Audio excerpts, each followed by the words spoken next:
You know that sinking feeling when you catch yourself making excuses for someone who's hurt you. Again, that whisper in your heart that says, maybe this time will be different. Stop. Just stop. Because here's the truth, they are not misunderstood. They are playing you. They are dancing in your vulnerability while you offer them trust like it's free. And every second chance you give is a ticket for them to continue treating your heart as if it's disposable. I want you to feel this deeply, uncomfortably, because avoidance is seductive. Forgiveness feels noble. Second chances feel like hope. But hope is not a weapon against manipulation. Hope is not armor for a person who thrives on bending your boundaries, testing your patience, and seeing how far they can push you before you finally break. Let's be brutally honest, people who repeatedly hurt, you don't need your patience. They don't need your understanding. They need your consequences. They need you to stand tall and say, no more. I see you. I know what you're doing. And I refuse to be part of it. This is about self-respect. This is about owning your life and your energy. And it starts with one radical, terrifying act, choosing yourself over the illusion of redemption for someone who never earned it. Hold that thought. Let it sting a little. Because if you don't, you'll keep giving and they'll keep taking. And your heart, well, it'll keep paying the price. Why do we do it? Why do we hand someone a second chance like it's a gift? Even when the first time already left scars, it's human. It's wired into us. We want to believe in redemption. We crave connection. We want to be the hero of someone else's story, thinking our patience and kindness will somehow transform them. But here's the hard, painful truth. Kindness does not fix selfishness. Compassion does not cure manipulation. And your hope does not create change in someone who refuses to see themselves. Giving a second chance to someone who has repeatedly disrespected your boundaries is like pouring water into a sieve. You're only helping them stay afloat while your heart drowns. And don't fool yourself with excuses like they had a tough childhood or they didn't mean it, because they are not an accident. They are intentional in their patterns. And every time you excuse their behavior, you reinforce it. You send a subtle, devastating message. I will tolerate this. I will forgive endlessly. I will be here no matter what. The real enemy is not them. The enemy is the story you've been telling yourself that you are responsible for their growth, for their feelings, for their choices. You are not. You are responsible for one thing and one thing only, your heart, your boundaries, and your peace. And once you fully embrace that truth, the power shifts. You stop giving second chances. You stop hoping for change that isn't coming. You start standing in the fierce, unapologetic light of self-respect. Let's talk about what happens inside you when you keep handing out second chances. Because it's not just a small inconvenience. It's a slow, grinding erosion of your soul. Every time you let someone back in, you give them permission to play with your emotions, to blur the lines between love and manipulation. And over time, that subtle undermining becomes loud, painful, and exhausting. Think about it. How many nights have you laid awake, replaying conversations, wondering if you were too harsh, too demanding, too unforgiving? How many times have you apologized for being hurt while they walk away, untouched? Untouched by the pain they caused you. That's the real cost. It's not what they lose. It's what you sacrifice. Your confidence, your peace, your sense of worth. Every second chance you give is a message you send yourself. My needs, my boundaries, my dignity are negotiable. And it doesn't stop there. It leaks into every relationship you have, every decision you make. You start to doubt your instincts. You start to rationalize toxic patterns. You start to shrink yourself to make space for someone who has no intention of growing. And the truth, raw, uncompromising, is this: no one deserves a second chance if their first choice was to hurt you. Not because people can't change, but because you don't have to be the one who carries the weight of their repeated mistakes. Your heart is not a training ground for others' redemption. So here's the question. Are you ready to stop paying the emotional toll of someone else's selfishness? We've been sold a lie. That love should be unconditional, That loyalty means enduring pain, that giving someone endless chances proves how compassionate we are. But let me be clear, love is not an excuse for tolerating abuse. Love is not a justification for eroding your self-respect. And loyalty without boundaries is the fastest path to being taken for granted, manipulated, and ultimately betrayed. Think about it. If someone continually breaks promises, dismisses your feelings, or disrespects your time and energy, do they deserve more chances? No, not even one. Because love that asks you to sacrifice your dignity is not love. It's a trap. It's a clever disguise for control. It whispers, if you love me enough, you'd forgive me. And the cruelest part, we believe it. We rationalize it. We soften our hearts, thinking maybe they'll change this time. But here's the reality: change is a choice, and you cannot make it for someone else. You cannot negotiate respect or demand integrity. You can only choose how you allow yourself to be treated. And choosing to walk away, to close the door on someone who consistently drains you, is not cruelty. It's courage. Self-respect is not conditional. Your boundaries are not optional. And your peace is not expendable. Giving a second chance to someone who hasn't earned it is like watering a dead plant. You waste your energy and nothing grows. So the question you need to answer honestly and fiercely is, do you want to cling to a toxic hope, or do you want to reclaim the life and love you've been giving away to someone unworthy? Here's the thing most people don't see. Manipulators are masters of timing, of subtlety, of exploiting your hope. They don't just hurt you and walk away, they lure you back in. They know exactly how to twist words, to apologize just enough, to promise change that they never intend to deliver. And because you want to believe in the maybe, you fall for it. Again, it starts small. A text that tugs at your heart, a memory that reminds you of the good times, a soft apology that smells like sincerity but carries the weight of old patterns. They study you, they know your weaknesses, your desires, your longing for connection, and they use it. Every act of charm, every plea, every tear is a calculated move in their silent game of control. And while you're rationalizing maybe this time it will be different, they are quietly measuring how far they can push you before you push back. Every second chance you offer them is a green light for manipulation. It says, I am still here. I will still forgive. I will still hope. The danger is not only that they will hurt you again. It's that your hope blinds you. It makes you doubt yourself. It makes you question your instincts. It makes you feel weak for standing up, for saying no, for refusing to be used. Here's the truth you must hold on to. People who truly respect you don't need to beg for your forgiveness.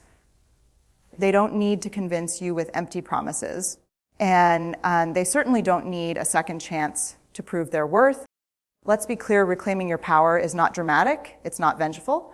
It's quiet, steady, and uncompromising. It begins the moment you decide that your heart is not negotiable, that your peace, your dignity, and your boundaries are sacred. And yes, it is terrifying at first, because breaking the cycle of giving second chances to someone who has hurt you challenges everything you thought love meant. But here's the truth. Every time you say enough, you are rewriting the story of your life. You are no longer the supporting character in someone else's drama. You are the protagonist of your own story. And as the protagonist, you have the power to set the rules, to define the terms, to protect your heart with the ferocity it deserves. Reclaiming power also means learning to trust yourself again. Your instincts, your gut feelings, your red flags, they were never wrong. They were screaming at you, but you ignored them in the hope that someone else would change. No more. The moment you honor those instincts, the moment you refuse to hand your trust to someone who doesn't deserve it, something shifts. You start to breathe easier. You start to sleep better. You start to reclaim the life that was quietly slipping away every time you excuse their behavior. And understand this, reclaiming your power is not punishment. It is not cruelty. It is love, the deepest, truest love you can give, love for yourself. It is the declaration that your heart, your energy, and your life are too precious to waste on someone who is unwilling to rise to your level. Letting go feels like losing a part of yourself at first, doesn't it? You tell yourself, if I walk away, I'll regret it. If I close the door, I'm abandoning hope. But here's the shocking, beautiful truth. Letting go is not loss. It is liberation. It is the first breath of fresh air after years of holding your breath in a room filled with someone else's chaos. When you stop giving second chances to someone who doesn't deserve them, you reclaim something far greater than the illusion of their love. You reclaim yourself. You reclaim your energy, your focus, your ability to love without compromise. And yes, it hurts. You will feel the achy of disappointment, the sting of betrayal, the whisper of longing. That's natural, but it is not weakness. It is proof that you care and that your heart still has the capacity for life, for joy, for connection that actually nurtures you instead of draining you. Think about it every time you say no to someone who repeatedly disrespects you. You are saying yes to yourself. You are saying yes to your future, to relationships that honor you, to a life unshackled from manipulation and guilt. And slowly, almost imperceptibly at first, clarity replaces confusion, strength replaces fear, and freedom replaces the suffocating weight of false hope. This is where transformation begins. The moment you let go of someone unworthy, you stop living in the shadows of their choices. You start living in the light of your own courage, and that light is unstoppable. Boundaries are not walls, they are lifelines. They are the clear, non-negotiable lines you draw to protect your heart, your time, and your energy. And here's the thing, people who repeatedly hurt you will always test those boundaries. They will push, they will guilt you.